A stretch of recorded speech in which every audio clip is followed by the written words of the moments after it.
Guys आप सभी का अगेन से स्वागत है इस न्यू वीडियो में। इस न्यू वीडियो में मैं आपको एक न्यू जॉब नोटिफिकेशन की इन्फॉर्मेशन देने जा रहा हूँ। ये वाली जो जॉब है ये इंडियन एयर फोर्स में इसके ऑनलाइन एप्लीकेशंस को इनवाइट किया है। एंड मैं बताना चाहता हूँ कि जो इंडियन एयर फोर्स है उन्होंने इंडियन सिटीजन्स जिसमें मैन एंड वुमेन दोनों आते हैं उनको एक elite force group A gazetted officer जिसमें flying and ground duty technical and non technical branches है उसमें ज्वाइन करने के लिए ऑनलाइन एप्लीकेशंस को ओपन कर दिया है। एंड इन्होंने ये भी बताया है कि जो ये इसका एग्ज़ाम होगा एएफ कैट का ये 31 जनवरी 2026 को सैटरडे वाले दिन होगा। ठीक है।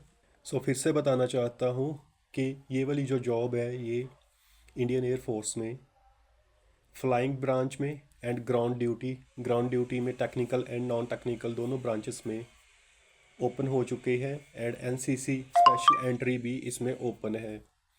तो मेक श्योर कीजिए आप इस वीडियो को सारा देखें, इसमें आपको हर एक पॉइंट को क्लियर किया जाएगा। अगर फिर भी आपका कोई डाउट हो आप लास्ट पे वीडियो के लास्ट में कमेंट में मुझे टाइप कर सकते हैं।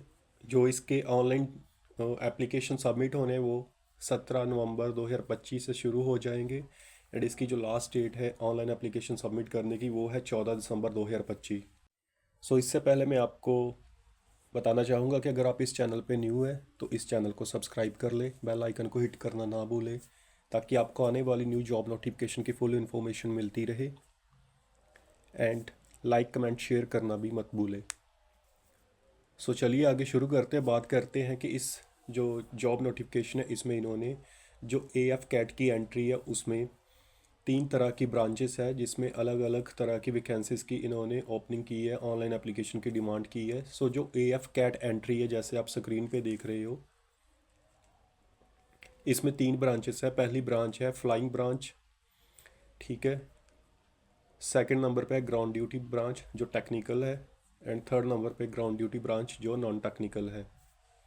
एंड इसके आगे अगर हम बात करें जो वैकेंसीज है वो मैन एसएससी में 34 वैकेंसी है एंड वुमेन की एसएससी में 4 वैकेंसी है फ्लाइंग ब्रांच में, ठीक है। इसके आगे ग्राउंड ड्यूटी टेक्निकल में आप देख सकते हो मैन पीसी वुमेन पीसी में and man SSC and women SSC में अलग अलग तरह की इन्होंने वैकेंसीज ओपन की है। आप इनकी गिनती भी अच्छे से देख सकते हो।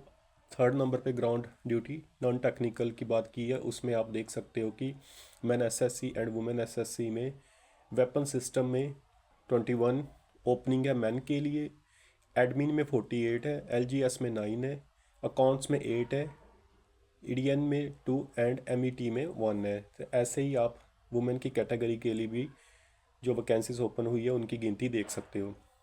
सेकंड नंबर पे अगर बात करें एनसीसी स्पेशल कैटेगरी की तो इसमें एक ही ब्रांच है जो है फ्लाइंग ब्रांच, ठीक है। एंड इसमें इन्होंने man SSC and women SSC में 10% seats out of CDSE vacancies for PC and 10% seats out of AF CAT vacancies for SCSC. 10% जो ऊपर इन्होंने एएफ कैट में वैकेंसीज की गिनती ओपन की उसका 10% इन्होंने एनसीसी स्पेशल एंट्री के लिए रिजर्व रखी है। इसमें जो इन्होंने परमानेंट जो man SSC and man PC बताया है उसका आपको बताना चाहूँगा कि जो पीसी है वो permanent commission for man and women है एंड जो एसएससी है वो short service commission for man and women है। आप इसकी डिटेल भी आगे लिख सकते हो। इसके बाद दोस्तों अगर 5वें नंबर पे हम बात करें एलिजिबिलिटी कंडीशंस की तो सबसे पहले जो इसको अप्लाई करेगा वो इंडियन सिटीज़न होना चाहिए। इंडिया का कोई भी, भारत का कोई भी नागरिक मैन एंड वुमेन इसको अप्लाई कर सकता है। इसके बाद अगर हम एज की बात करें उसकी उम्र कितनी होनी चाहिए तो जो फ्लाइंग ब्रांच है through AFCAT and NCC special category दोनों में फ्लाइंग ब्रांच है तो दोनों का इन्होंने बात की है कि उम्र 20 साल से लेके 24 साल एज ऑन 1 जनवरी 2027 तक होनी चाहिए। और इन्होंने बताया कि बॉर्न बिटवीन 2 जनवरी 2003 से लेके 1 जनवरी 2007 तक, मीन टू से 2 जनवरी 2003 से लेके 1 जनवरी 2007 के बिटवीन जिनका जन्म हुआ है वो इस पोस्ट के लिए एलिजिबल है। इसके बाद अगर बात करें ground duty technical and non technical branches की तो इन्होंने 20 साल से लेकर 26 साल की उम्र तक जो 1 जनवरी 2027 तक बनती है, या फिर जिनका जन्म 2 जनवरी 2001 से लेकर 1 जनवरी 2007 के बिटवीन हुआ है, वो इस पोस्ट को क्वालिफाई करते हैं, वो इसके लिए ऑनलाइन एप्लीकेशन दे सकते हैं। तो मैरिटल स्टेटस की बात करें कि इन्होंने बताया है candidate must be unmarried at the time of commencement of the course and marriage is not permitted during training. A candidate who marries during the period of training shall be discharged and will be liable to refund all expenditure incurred on him her by the government। सो इन्होंने बताया कि इस post को जो भी apply कर रहा है इस कोर्स को, तो वो कैंडिडेट अनमैरिड होना चाहिए। And during the training period अगर किसी की शादी घर वाले रख देते हैं या किसी ने करवानी है, तो इन्होंने स्ट्रिक्टली बताया है कि उसको डिस्चार्ज कर दिया जाएगा ट्रेनिंग से, ठीक है। एंड उससे उसका जो भी एक्सपेंडिचर हुआ है उसके ऊपर गवर्नमेंट के थ्रू वो सारा हासिल किया जाएगा, ठीक है। इसके बाद एक और मेन डिटेल इन्होंने बताई है कि इस पोस्ट को जो भी अप्लाई करना चाहता है उसके लिए जो भी इंडियन एयरफोर्स ने डेट ऑफ बर्थ का प्रूफ मांगा है जो वो एक्सेप्ट कर रहे हैं, उसमें इन्होंने बताया है कि जो भी आपकी डेट ऑफ बर्थ मैट्रिकुलेशन के सर्टिफिकेट पर या फिर senior secondary living school certificate पर दी गई है, 10वीं क्लास के सर्टिफिकेट पर जो आपकी डेट ऑफ बर्थ दी गई है, या फिर +2 क्लास के सर्टिफिकेट जो फाइनल सर्टिफिकेट है उसके ऊपर अगर आपकी डेट ऑफ बर्थ दी गई है, या लिविंग स्कूल सर्टिफिकेट पर आपकी बर्थ डिटेल दी गई है, वही ये उसे आपका बर्थ प्रूफ मांगेंगे, वही एक्सेप्ट करेंगे इंडियन एयरफोर्स के द्वारा, वही एक्सेप्ट होगा। एंड इन्होंने स्ट्रिक्टली बताया कि अगर और प्रूफ जो डेट ऑफ बर्थ के लिए आते हैं, जैसे कि हॉरोस्कोप, जैसे हॉरोस्कोप के लिए एक डेट ऑफ बर्थ प्रूफ होता है, या फिर एफिडेविट के थ्रू अगर आप रिप्रेजेंट करते हो कि मेरी इतनी डेट है, या फिर birth extracts from municipal corporation service records and likewise will be accepted. So इन्होंने बताया no other document related to age like horoscope, affidavit, birth extracts from municipal corporation service records and likewise will be accepted. So इन्होंने बताया कि horoscope, affidavit, birth certificate जो municipal corporation के द्वारा दिए जाते हैं या सर्विस रिकॉर्ड्स में से लिए जाते हैं, ये कुछ भी एक्सेप्ट नहीं होगा बर्थ प्रूफ के लिए। इन्होंने ये भी बताया कि अगर आपके 10वीं क्लास या हायर सेकेंडरी एग्जामिनेशन सर्टिफिकेट पर डेट ऑफ बर्थ मेंशन ही नहीं हुई है, तो आप क्या करेंगे कि अपने स्कूल के हेडमास्टर या प्रिंसिपल से लिखवा कर लाएंगे कि आपकी डेट ऑफ बर्थ क्या है, एंड किस डेट ऑफ बर्थ का रिकॉर्ड उनके एडमिशन रजिस्टर में चढ़ा हुआ है, वो इसे एक्सेप्ट करेंगे। दोस्तों इसके बाद हम मेन बात करते हैं एजुकेशनल क्वालिफिकेशन की। सो फ्लाइंग ब्रांच है जो candidate should have mandatorily passed with a minimum of 50% marks in each mathematics and physics at +2 level. So इन्होंने बात की है कि जिन लोगों ने +2 PCM में की है उनके मिनिमम 50% मार्क्स होने चाहिए, 50% से ऊपर वाले इसे अप्लाई कर सकते हैं। सेकंड इन्होंने बताया है कि graduation with minimum 3 year degree course in any discipline from a recognised university with minimum 60% marks. Flying branch के जो कैंडिडेट है उन्होंने +2 PCM में पास की हो more than 50% marks, second number पे ग्रेजुएशन की हो 3 साल की डिग्री कोर्स जिसमें उनके 60% से अबव मार्क्स होने चाहिए, या फिर इसके इन्होंने चॉइस भी दी, या फिर BE या BTech बैचलर ऑफ इंजीनियरिंग या bachelor of technology 4 years course from a recognised university with a minimum of 60% marks. आपने या बैचलर ऑफ इंजीनियरिंग की हो या बैचलर BTech की हो, बैचलर ऑफ टेक्नोलॉजी 4 साल का कोर्स किया हो, वो भी 60% अबव मार्क्स के साथ, या फिर इसके द्वारा एक और चॉइस है कि candidate who have cleared section A and B examination of associate membership of institute of engineers and aeronautical society of India from recognised university with minimum 60% marks, वो भी इसे अप्लाई कर सकता है। अगर हम बात करें ग्राउंड ड्यूटी स्टाफ की, जिसमें टेक्निकल की इन्होंने बात की है, उसमें अगर ग्राउंड ड्यूटी टेक्निकल ब्रांच की बात करें तो इन्होंने बताया कि aeronautical engineering electronics candidate with minimum of 50% marks in physics mathematics eight +2 level.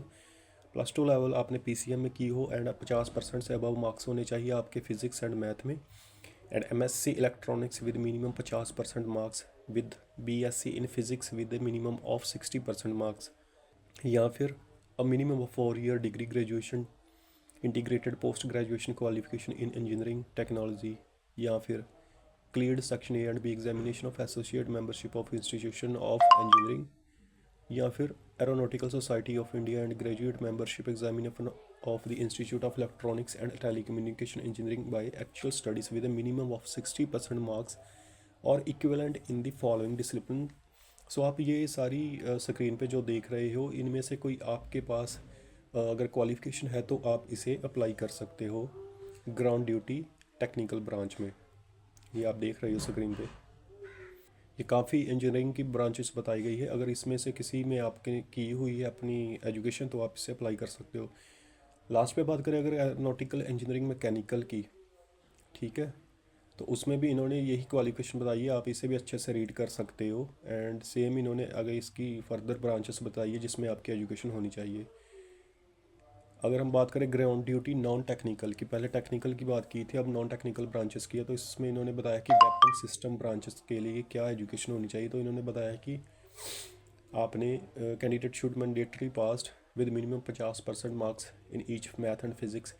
PCM में आपने 50% से अबव मार्क्स लिए हो +2 में, एंड इसके साथ graduation with minimum 3 year degree course 60% से अबव मार्क्स के साथ, या फिर बीई या बीटेक 60% अबव से मार्क के साथ पास की हो। अगर एडमिनिस्ट्रेशन एंड लॉजिस्टिक की बात करें तो उन्होंने बताया कि +2 पास होनी चाहिए and graduate degree minimum 3 year degree course, and वो 60% से अबव मार्क्स के साथ पास होनी चाहिए। या फिर इन्होंने वही बताया कि A and B examination of associate membership of institute of engineering, वो भी 60% अबव के मार्क्स के साथ। अगर हम अकाउंट ब्रांच की बात करें उसमें इन्होंने बताया है कि +2 जो पास की हो एंड ग्रेजुएशन 60% अबव मार्क्स के साथ पास की हो।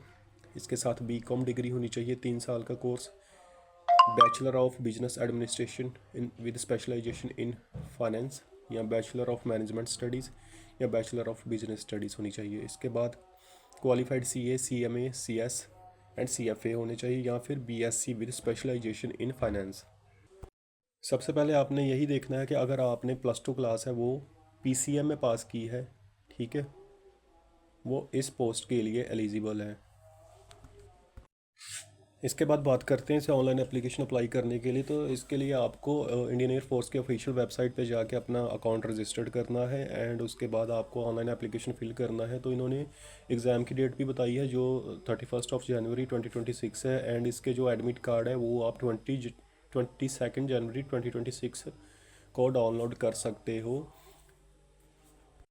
इसके बाद अगर हम बात करें इसकी एग्जामिनेशन फ़ीस क्या होगी पर पर्सन की ऑनलाइन एप्लीकेशन फ़िल करने की, तो AF कैटेगरी के लिए आपकी पर एप्लीकेशन की फ़ीस 550 प्लस GST जो नॉन रिफंडेबल है वो होगी। एंड ये NCC स्पेशल कैटेगरी के लिए नहीं है, NCC स्पेशल एंट्री के लिए इन्होंने फ़ीस नहीं बताई।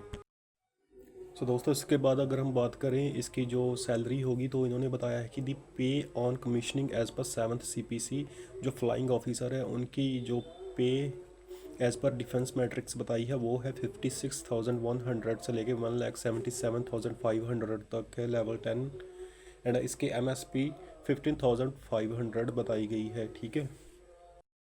सो दोस्तों ये थी इसकी जो मेन डिटेल है इस जॉब एप्लीकेशन की। इसके अलावा मैं ये जो ऑफिशियल नोटिफिकेशन है आपको डिस्क्रिप्शन बॉक्स में इसका लिंक दे रहा हूँ, आप इसे अच्छे से रीड भी कर सकते हैं, जिसमें आप इसकी फ़िज़िकल रिक्वायरमेंट क्या बताई गई है, ठीक है, आपको ऑनलाइन रजिस्टर्ड कैसे करना है ये सारी डिटेल दी गई है। आप उसे अच्छे से चेक कर सकते हो, वेट कितना होना चाहिए आपका, हाइट कितनी होनी चाहिए, ये सारी डिटेल इसमें दी गई है। इसके अलावा अगर आपको कुछ समझ नहीं आता या आपको कोई डिटेल चाहिए तो आप बेझिझक मुझे कमेंट बॉक्स में टाइप कर सकते हैं। मैं जैसे ही आपका कमेंट रीड करूँगा तो as soon as possible reply कर दूँगा। सो लास्ट पे मैं यही कहना चाहूँगा, अगर आप इस चैनल पे न्यू हैं तो प्लीज़ इसे सब्सक्राइब कर ले, लाइक करें, बेल आइकन को हिट करना ना भूलें, एंड मिलता हूँ आपको नेक्स्ट वीडियो में किसी न्यू जॉब नोटिफिकेशन के साथ।